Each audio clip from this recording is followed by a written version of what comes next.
Whoa. It is winter season, but it doesn't feel like one. But I'm back once again to rank your favorite anime of this season. Starting with Tomo-chan is a girl. You know, we have enough of these lollies, and even though I love my tsunderes, we get lot of them every season. But it's time for tomboys to take up the mantle once again and reign supreme.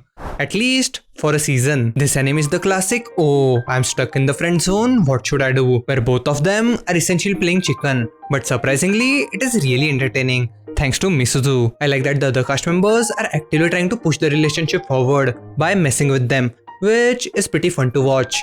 A tier. Ice guy and a cool female colleague. When you hear the title, you think the guy has a cold demeanor or he's a cold-hearted son of a bitch. But no, he literally is an ice guy. He is the Elsa from Frozen. Whenever he has any strong emotions, everything around him starts turning into ice, which is little inconvenient in his daily life. This is a nice wholesome romance anime, but an office romance, not a high school one. So that's a plus. Easy B tier. The Fire Hunter is gonna be a doozy because the premise is too complicated, but I will try my best to explain it. There are various villages in this world which are protected by a magical barrier, and outside this barrier, the world or forest as the people call it is overrun by fiery beasts. But here is the kicker. During the last war, humans kinda did a oopsie. A big oopsie doopsie. They fucked up so bad that all of humanity is infected with a pathogen that causes them to burst into flames whenever they are in the presence of a natural fire. And humanity kind of needs fire to survive. So the humanity discovered a way to make an artificial fire by using this gooey substance which we get after killing the fiery beast. And the ones who provide that are none others than the fire hunters. Being a fire hunter is the most elite and the most prestigious job in all of humanity, because thanks to them, the humanity is kind of surviving. But one day, Toka, our protagonist, wanders into the forest and gets a fire hunter killed, leaving his dog and the weapon behind. And his family lives in the capital, which is several villages away. So Toka, our protagonist, decides she will journey all the way to the capital as a gesture of thank you and sorry. And that is the journey we follow. The concept is really interesting, but the execution is where they fuck up. This anime is not for everyone. It gets boring. I mean really fucking boring, even though it has such interesting concept. So it pains me to put it in C tier. And the exact same problem is with Kaina of the Great Snow Sea. But in this case, the concept and execution is done really fucking well. But the problem is bad 3D CGI. I mean, it is not fucking terrible, but it is really fucking bad. Now let me sell you on the story. Made in Abyss, but the world is fucking dying. And also, it is written by Nihei. Yeah, the same Nihei who wrote Blam. The story has a slow start and it picks up gradually, but it never fucking gets boring. And before you know it, you are immersed in this amazing world and you are like, I need more. I really need more. But you can't because they haven't fucking translated the manga. Like, what the fuck is wrong with you? Please translate it. And I know the animation is not good. Like, let's be honest, it is pretty bad. But I cannot put this in C tier. So I'm going to bump it up and put it in B. So please give it a chance. High Card is one of the most fun anime I watched this season. Imagine if JoJo, Fate and the Kingsman universe had a threesome. And then you get shit like this. The animation is really good and the characters are fucking entertaining. Each one of them has their own unique personality, so they are really fun to watch. The stand or the power system of High Card is really unique. It constantly keeps you guessing, oh, what power does this guy have? And the fights are not cut and dry. Like Dude A got defeated by Dude B, but Dude B got defeated by Dude C. That doesn't mean that Dude C can easily stomp on Dude A. On the contrary, Dude A can easily beat Dude C, but just cannot beat Dude B. So since this whole power system is really creative, the fights are that much batshit insane. And also, they have an Indian guy, so that's a plus. Easy S tier. Sugar Apple Fairy is basically pretty animation and beautiful art style with racism and slavery towards fairies and a pinch of toxic, questionable romantic drama. Yeah, this shit's right up my alley, but the spice level goes up and down. Like they will do something really trashy, but explain it in the most wholesome way. Like either go whole in the deep end or just be wholesome. Don't confuse me and make me feel bad. And that's why I'm putting this in middle. B tier. Ayakashi triangle. Are you horny on main? Do you like ninjas? And a cherry on top? Do you like a good gender bend girl on girl action? Then this is for you. Like, to its credit, Ayakashi triangle does a good job in making you feel like, damn bro, this shit's deep. But in reality, don't worry about it. It's not. Like, trust me, it's really not. If I was 14, I would put this in A tier, but unfortunately, I'm not. So D tier. And while I'm at it, Inukai's pet, also in D tier. Honestly, Chainsaw Man did it way better. 返事ははいかワンだけ。いいえなんていう犬はいらない。 And now, wait a minute, our car is drifting into Isekai land! Reincarnation of an Exorcist is an Isekai where instead of getting the same loser nerd Isekai'd 100 times, we get a dude who was an OP Exorcist in the previous life in the world of exorcism, who was reborn in the world of magic with the powers of exorcist. This is a nice spin to the OP protagonist genre, but honestly, it is kind of the same. But I enjoy it anyway. B tier. Saving 80k gold for my retirement. Honestly, the concept of this is really fucking good. Like, our girl discovers that she can go to the isekai world with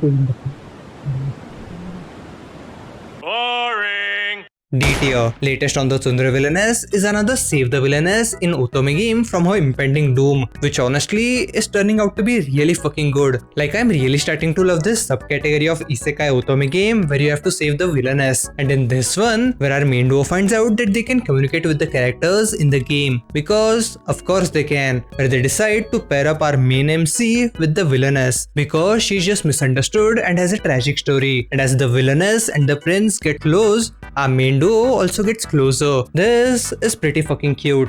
I like it. A tier. Chilling in my 30s. What do you do after you get fired from the Demon King's army? Well, pick up a girl and start living in with her parents as an average dude. This anime is the classic, oh, this guy is weak, but actually, he's super strong. OP protagonist goes brrrr. Honestly, even while watching with 2 times speed, this 20 minutes episode felt like an hour. D tier. Handyman Saito is another one of the daily life sitcom type anime where we follow a senile old man who is OP but just forgets the spells. A fairy who really loves money, a tsundere knight, and Saito, who was just an average Joe handyman in the previous world, but now since he got isekai'd here, he uses that skills to break open the treasures without defeating the final boss. Even though this anime does not have any story, I kind of love these idiots, but still C tier. Ningen Fushin is also in the same realm, but the characters are a lot more fleshed out and there is more chance for development. We meet these guys who got seriously fucked over and had their lives ruined by other people. So much so that they now have some serious trust issues. But wait a minute, they think if we trust no one, then we make a perfect team. Each one of us will watch our own backs. So we follow this nice journey where they go from trusting no one to trusting in each other and forming a nice family. This is pretty wholesome. B tier. Iceblade Sorcerer should rule the world is fucking boring. It is same generic, tropey, and just dumb. D tier. The magical revolution of a reincarnated princess and a genius girl is fucking wild and I love it. The characters are so fun, like really fucking fun. Especially our main protagonist, Anis. In the very first episode, she crashes her brother's graduation party. I mean, not figuratively. She literally crashes through the window, kidnaps his brother's fiancée, refuses to elaborate why, then takes her to their parents and says,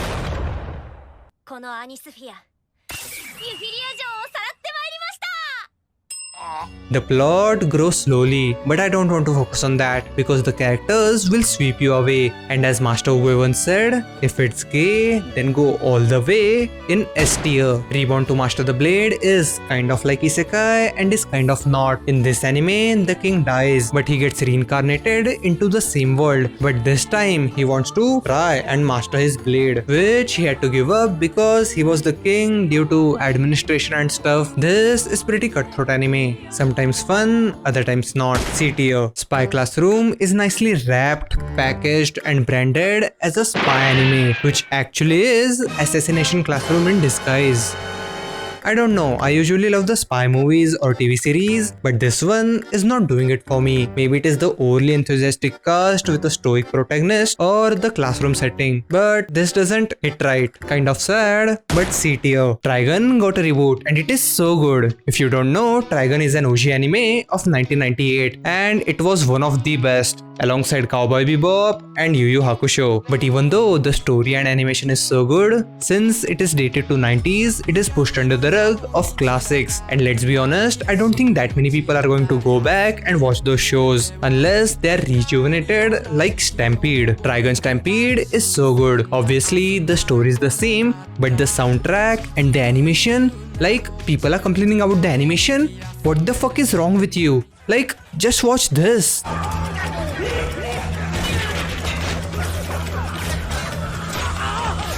Studio Orange is now the staple of amazing 3D animation, and this is not their first time doing it. They surprised everyone with Land of the Lustrous and proved it again with Beastars.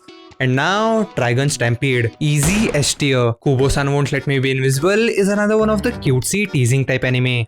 Honestly, not a fan. C tier. The Angel Next Door Spoils Me Rotten is the classic vanilla The Girl Next Door story, where at first they both annoy each other, then care for each other, eventually both of them fall in love. And even though this is the most classic vanilla love story, I'm completely hooked in their relationship dynamic and the progression. Easy A tier. This is really cute and wholesome, but not as much as the next show. At first, you might see this poster and say, oh, this is just Spike's gay family. But man, you couldn't be more wrong. Buddy Daddies is fucking wild and it is so good. There is no Fujoshi here. These guys are hitmans by the day and playboys by the night. At least one of them. But one day, due to unforeseen circumstances, they find this kid and adopt her. And then they go from, oh, daddy, to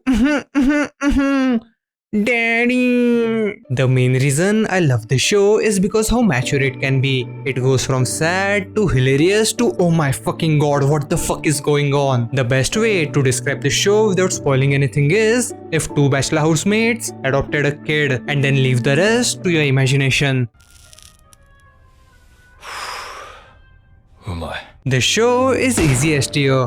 The animation, the music, the character dynamic, everything is so good. And I'ma say it, I'm going to rip the band-aid off. I like this more than Spike's Family. Why you pouring me? I'm right. Nier Automata.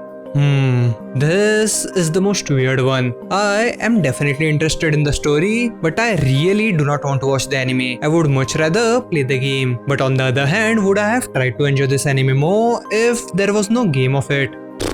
I don't know. I really don't know. C tier. Vinland Saga Season 2 is the fucking GOAT. And honestly, I had two concerns. Firstly, Mappa taking over. But there was nothing to worry about. The animation and the art style is so good. But the music, oh my god.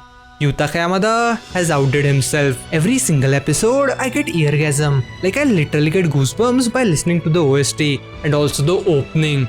Oh, the opening fucking slaps. The best opening of the season. Honestly, maybe even the year. Definitely a contender. And then the second concern was how the anime onlys will take it. Because in this one, there is no stab, go, kill, edgelord, revenge. There is none of that. This is the character development arc. And in this one, we follow a 20-year-old guy, Thorfinn, who's trying to figure out what the fuck should I do with my life. And that is definitely not relatable. Putting Vinland Saga in S tier is straight up disrespectful, so I'm going to put it in goated tier. Tokyo Revengers is a big doozy because I've read the manga, and even though this arc is pretty solid, I know what happens in the end, so I am not going to rank it. But why don't you check out this video where I completely break it down what went wrong with Tokyo Revengers. And with that, leave a like if you enjoyed this video, comment down below which anime you are really loving right now, and subscribe if you want to see more of me, or don't. That's about it. See ya.